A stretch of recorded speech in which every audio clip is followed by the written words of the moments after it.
Bonjour les CE2, bonjour les moussaillons. Alors, on y va. Nouveau projet artistique, cette fois-ci, par rapport à notre histoire au temps des Caporniers. Nous allons tous ensemble écrire une chanson de marin. Parce que vous savez que les chansons pour les marins, c'est quelque chose de très important. Et ces chansons, elles leur servaient à plusieurs choses. Déjà, elles leur servaient à se donner du courage et de l'énergie quand ils travaillaient sur le bateau. Des chants de travail, des chants de manœuvre pour travailler tous ensemble sur le bateau. Et puis, les marins s'ennuyaient parfois et le soir, ils se retrouvaient, ils avaient besoin de chanter tous ensemble des chansons à la fois gaies, parfois tristes, parfois, souvent même mélancoliques. Parce que vous savez, les marins, quand ils étaient en mer, eh bien, leur famille, leurs enfants, leur vie à terre, ça leur manquait beaucoup. Mais dès qu'ils rentraient chez eux, qu'ils retrouvaient leur famille, leurs enfants, ils étaient très heureux, bien sûr, mais quelque part, la vie en mer leur manquait aussi. Alors les marins sont souvent des gens qui sont jamais complètement heureux en mer et jamais complètement heureux à terre non plus. Ils sont donc souvent mélancoliques et ils chantent des chansons qui sont souvent mélancoliques. Je vais donc vous présenter la chanson qu'on va chanter. Moi, j'ai trouvé la mélodie, d'accord? La musique, c'est moi qui l'ai trouvée. Et puis vous allez devoir écrire les paroles. Donc pour écrire les paroles, je vais vous expliquer comment vous allez devoir faire. Déjà, la musique, je vous la présente. Je vais juste chanter le premier vers avec des paroles. Ce sera obligatoire pour tout le monde. On commencera tous par ce même début de chanson. Ce début de chanson, c'est « Partir en mer pour 3 mois ». Voilà, on est obligé de commencer comme ça. « Partir en mer pour 3 mois ». Allez, je vous fais écouter ça.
Et voilà, ça continue comme ça. Donc, ça vous donne une idée de la chanson que nous allons chanter. Donc voilà les CE2, le projet artistique que je vous propose. Écrire tous ensemble une chanson de marin et plus tard s'entraîner à la chanter. Moi j'ai trouvé la musique, il nous faut trouver les paroles. Il vous faut trouver les paroles. Alors pour que ce soit plus simple, le premier vers, le début de la chanson, c'est moi qui vous l'impose. Et c'est obligatoire, la chanson commencera par partir en mer pour 3 mois.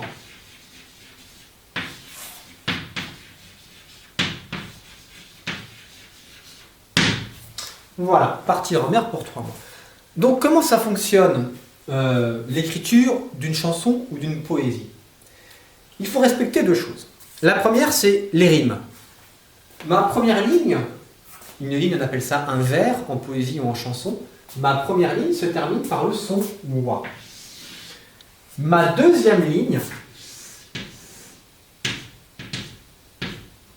doit donc elle aussi terminer par le son wa. Quel que soit ce que j'écris, il va falloir que ça se termine par le son wa. Wa ou A, parce on entend que Wa et A, ça se ressemble comme son. Donc c'est un exercice que j'ai déjà proposé à des élèves il y a 2 ans, et ils avaient trouvé ça. Écoutez bien. Partir en mer pour 3 mois, j'embarque sur un vieux 3 mâts. Et vous vous êtes peut-être rendu compte d'autre chose. C'est qu'en poésie, non seulement il faut respecter les rimes, mais il faut aussi respecter les syllabes. Regardez. Partir en mer pour 3 mois. 7 syllabes. Je vais donc devoir avoir 7 syllabes pour chacune de mes lignes, pour chacun de mes vers. Partir en mer pour 3 mois, j'embarque sur un vieux 3 mâts. Parfait.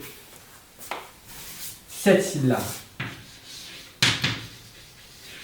J'embarque sur un vieux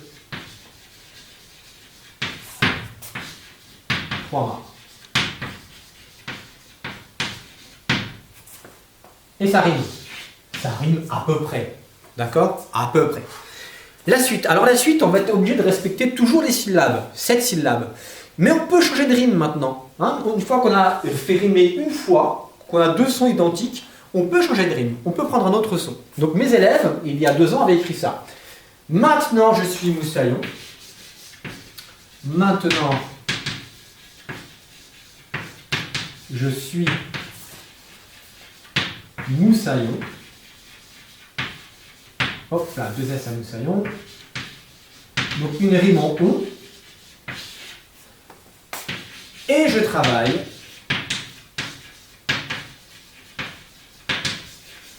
sur le pont. Voilà, une rime en on. Alors si vous êtes un peu attentif, vous vous rendrez compte que normalement ici il y a 8 syllabes. Écoutez bien. Maintenant, je travaille sur le pont. Il y a même des personnes qui pourraient en trouver 9. Maintenant, je travaille sur le pont. Je crois que je vais même arriver à 10. Ah non, pardon, je me suis trompé. Donc si vous avez été un peu attentif, vous vous rendez compte que pour ce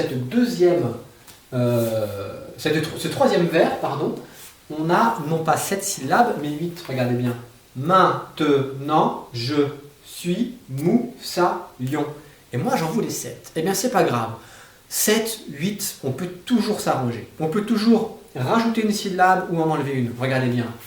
Au mieux de dire maintenant, je vais dire, au mieux de dire, regardez, maintenant, 3 syllabes, je vais dire maintenant.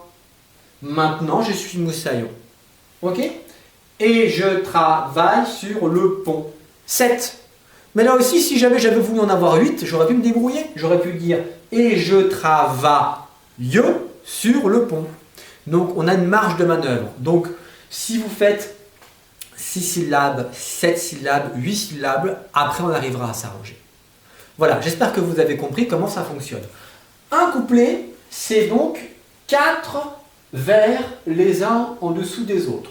Nous avons besoin de plusieurs couplets différents et puis d'un refrain qui reviendra 2 fois ou 3 fois dans la chanson, qui marche pareil, d'accord? C'est avec la même présentation. Ok? Alors pour les rimes, on a une petite marge de manœuvre aussi. On n'est pas obligé de faire wa, wa, on. On pourrait très bien se dire qu'on fait wa, wa, on. D'accord? Ça marcherait. Wa, wa, on. On a toujours 2 rimes qui marchent ensemble, mais pas forcément collées. On aurait pu même faire ça. Wa, on, wa. Ok? Ça marche aussi. Donc tout ça, ça vous donne de la marge de manœuvre, ça vous donne de la liberté pour pouvoir écrire votre poésie. Je n'attends pas de vous que vous m'écriviez une poésie en entier. Si chacun essaye d'écrire un couplet, donc c'est-à-dire une suite de 4 lignes, de 4 vers, avec 7 syllabes dans lesquelles il y a des rimes, moi je ferai un mélange de tout ça. Je prendrai les meilleures idées de manière à faire une chanson collective. Ok? Dernière chose, avant de vous lancer, faites une liste de mots qui sont liés avec la mer. Il y en a plein dans notre livre. Bateau, moussaillon, tribord, bâbord, la mer, le mât, les voiles, les poissons, le capitaine. tous ces mots qui vous font penser à la mer et au bateau. Il y a même les pirates, les trésors si vous voulez. Il faut vraiment faire cet effort de se dire, de fermer les yeux, de s'imaginer en train de naviguer sur un bateau et de noter tous les mots qui nous viennent à l'esprit. Les mouettes, le ciel bleu, le vent, évidemment le vent, tous ces mots-là, ils vont nous aider à avoir de l'imagination. Ça va ? Ne vous inquiétez pas, même si vous ne trouvez que 2 vers qui riment, peut-être que ça nous servira pour la chanson. Allez, je vous souhaite une bonne écriture et j'ai hâte de lire vos productions pour pouvoir écrire la chanson et vous la présenter peut-être dès lundi. Allez, bon travail les CE2.